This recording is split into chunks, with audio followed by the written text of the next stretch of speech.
নমস্কাৰ। সোণাৰী মহাবিদ্যালয়ৰ সোণালী জয়ন্তীৰ এই শুভক্ষণত পোনপ্ৰথমে মোৰ সেৱাভাগী সেইসকল মনীষীৰ চৰণত নিবেদিছোঁ, যাৰ আশাসুধীয়া প্ৰচেষ্টাত গঢ় লৈ উঠিল এটি জ্ঞানৰ মন্দিৰ সোণাৰী মহাবিদ্যালয়। শ্ৰদ্ধাৰে সোঁৱৰিছোঁ এই পবিত্ৰ মন্দিৰটিৰ লগত জড়িত পৰলোকগামী মনীষীসকলক।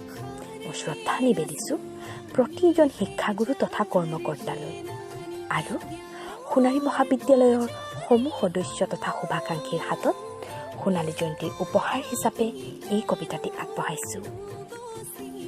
কবিতাৰ শিৰোনামা সোণাৰী মহাবিদ্যালয়, কথা আৰু আবৃত্তি স্তুতি গগৈ। সিদিনা আছিল 5 আগষ্ট 1970 চন। চাওলুং চুকাফাৰ দেশত সাৰ পাইছিল এটি সপোনে, শিপাইছিল এটি সপোনে 50 বছৰীয়া বৰ্ণিল ইতিহাস ৰচা এটি সপোন।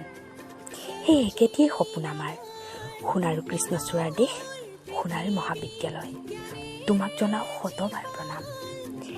জ্ঞানেৰে উদ্দীপিত তুমি এটি উজ্জ্বল নক্ষত্ৰ, শান্তি সম্প্ৰীতিৰ বাণী বিলোৱা তুমি যে প্ৰহৰী জাগ্ৰত। হাজাৰজন সোণাৰীয়ানে তোমাৰ বুকুত খোজ পেলায়, হাজাৰটা সপোন বুকুত বান্ধি। মোৰ সপোনেও বগোৱা বাই আগুৱাই তোমাৰ বুকুৱেদি। সময়ে গতি কৰে, পাক সলায়, সপোনবোৰে গজালি মেলে। গছবোৰে কয়, ফুলবোৰেও কয়, যা তই যা আগুৱাই। মায়া সনা এই কলেজীয়া জীৱন, আমাৰ সোণাৰীয়ানৰ বুকুটো পিছে দুৰ্বাৰ যৌৱন। সেউজীয়া দুপাত্তাবোৰে বৰকৈ নাচে আমাৰ দুচকুত।